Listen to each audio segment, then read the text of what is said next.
Jika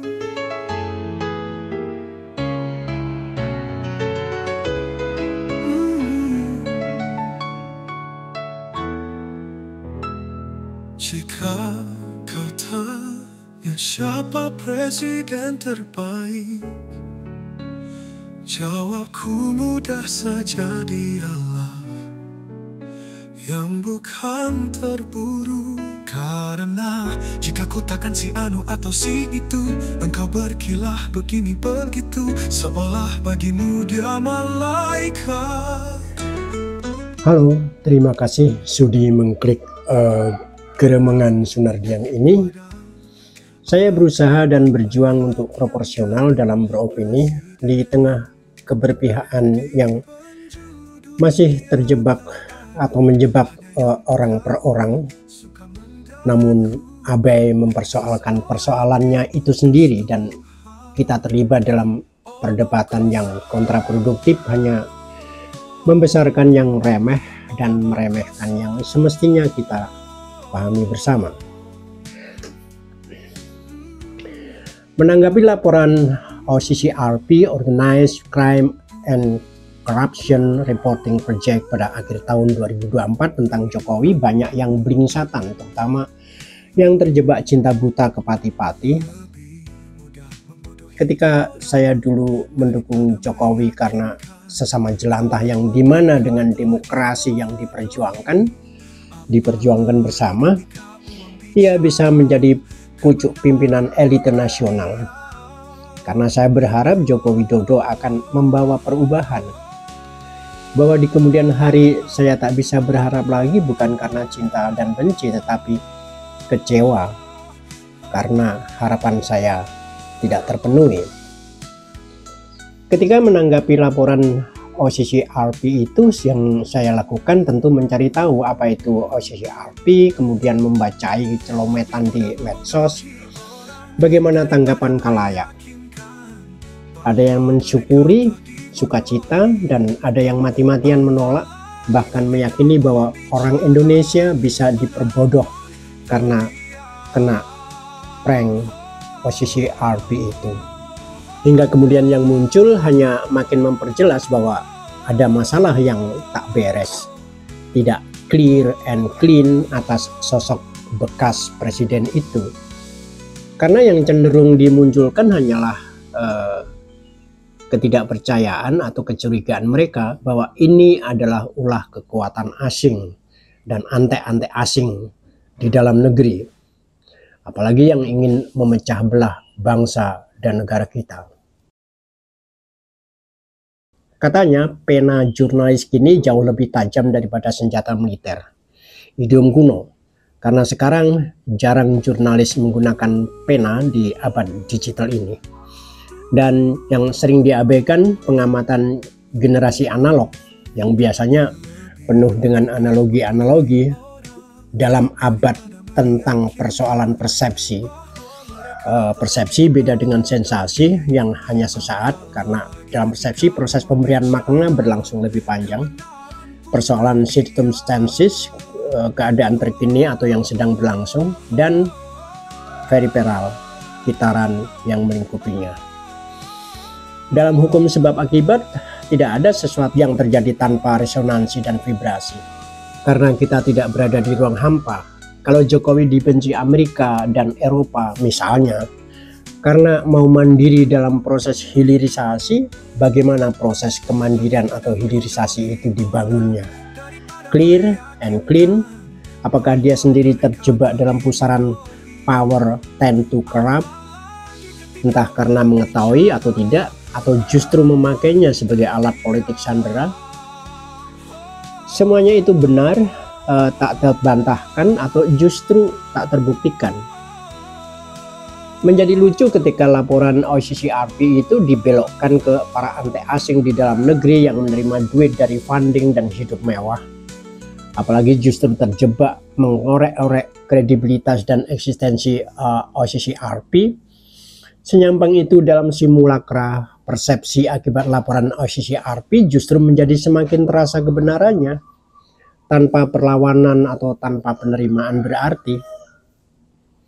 Bertumbuhnya ilmu pengetahuan hingga tumbuhnya teknologi dalam kesadaran global membangunkan wacana yang tak terelakkan, tumbuh bersama dan bekerja sama. Maka pokok-pokok diskusinya adalah diskursus mengenai nilai-nilai kepemimpinan, nilai-nilai politik kekuasaan, dan nilai-nilai demokratisasi. Indonesia tidak bisa berdiri sendiri sebagai suatu negara yang mengabaikan kehadiran dan bahkan kepentingan negara lain dari manapun itu. Munculnya UN, United Nations atau Perserikatan Bangsa-Bangsa dengan berbagai badan atau lembaga di bawahnya dan kemudian diikuti lembaga-lembaga independen swasta berskala internasional berdasarkan niatan tentang kesadaran global mengenai persoalan lingkungan, kesehatan, demokrasi, agar terjalin harmoni dunia. Perkara bahwa di sana masih ada manipulasi dan sebagainya, bagaimana kita mengkritisi dan tidak menafikannya. Omong kosong, omong kosong.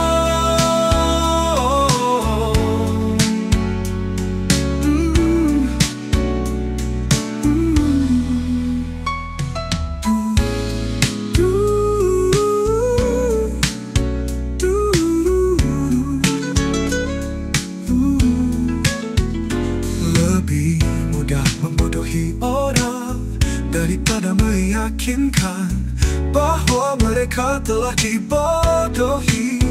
Apalagi ketika uang bicara, kebenaran pun terdiam.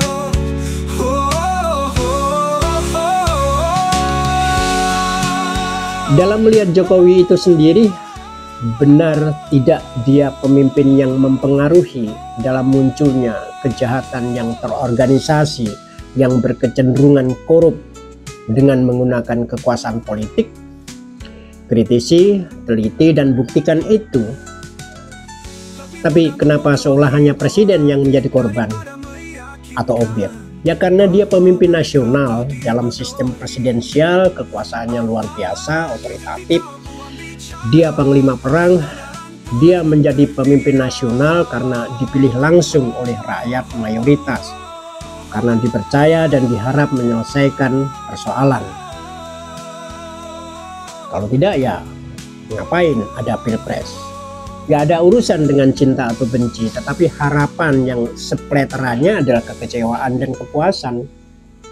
Approval rating tertinggi di dunia dipercaya, tetapi laporan OCCRP tidak dipercaya. Padahal sistem perolehan skornya sama saja. Itu tentu menunjukkan cara pembelaan yang habis gelap, terbitlah gelap. Sementara kita tahu, bukan hoax, belum lama lalu 34 polisi dipecat karena pemerasan warga negara asing yang berlibur di Indonesia. Kita tahu Ketua KPK Firly Bahuri ditersangkakan korupsi, bahkan oleh mekanisme KPK sendiri. Kita pernah dengar Menteri Sosial bahkan Menteri Agama masuk penjara karena korupsi. Itu menunjukkan kebrengsekan dalam bernegara karena pemimpinnya tidak tahu, tidak operated, melakukan pembiaran, atau justru berkecenderungan memanfaatkannya. Mana yang benar? Dengan melihat akibat-akibatnya, yakni pertumbuhan ekonomi, tingkat kesejahteraan rakyat, demokratisasi yang bukan hanya stagnan tetapi menurun. Lihat kasus Pilpres dan Pilkada serentak 2024, lebih bijak mengingatkan dan mengawasi Prabowo untuk menjadi lebih baik dari yang sebelumnya. Demi pembelaan kita pada bangsa dan negara, bukan pada orang per orang. Daripada kita saling tuding yang justru menguatkan tuduhan soal kualitas bangsa ini berdasarkan laporan OCCRP, sementara mereka yang mencoba mengulik data OCCRP juga tanpa sadar dan belum tentu valid karena kemampuan mengakses informasi, karena mereka juga masuk dalam lingkaran simulakra dunia yang belum tentu mereka sadar berhadapan dan berkelindan dengan dunia yang sama saja, yang hanya muncul dari cinta atau benci. Ada buzzer, ada influencer. Coba saja fokus pada permasalahan yang dilaporkan. Katakan salah jika salah, katakan benar jika benar. Karena kita butuh kebenaran, bukan pembenaran. Jika kita bersepakat mengenai hal itu, lebih mudah menyikapi. Mestinya, bagaimana kekuasaan politik dan proses demokratisasi kita berjalan. Karena 79 tahun merdeka, tak lama lagi sahabat Indonesia, tapi cara pandang kita masih gitu-gitu doang. Kayak di zaman Ken Arok. Masih sibuk urusan orang per orang, kemelekatan dan menihilkan permasalahan sesungguh-sungguhnya.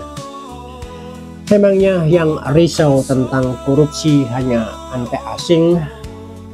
Lihat juga bagaimana dengan kami, saya dan para jelantah manusia independen yang tidak punya keterikatan dan keterlibatan dengan ini dan itu, kecuali keterikatan dan keterlibatan dengan hidup keseharian, dan menjadi korban dari sisi gelap birokrasi kekuasaan. So, jadi siapa yang Anda bela sesungguhnya? Wahai para lingkaran elit, para pendukungnya, dan para orang pintar yang parah.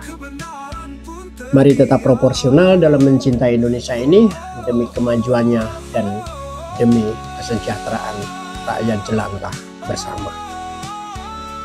Semoga yang lemah dikuatkan dan yang kuat disadarkan oleh kemuliaan nilai.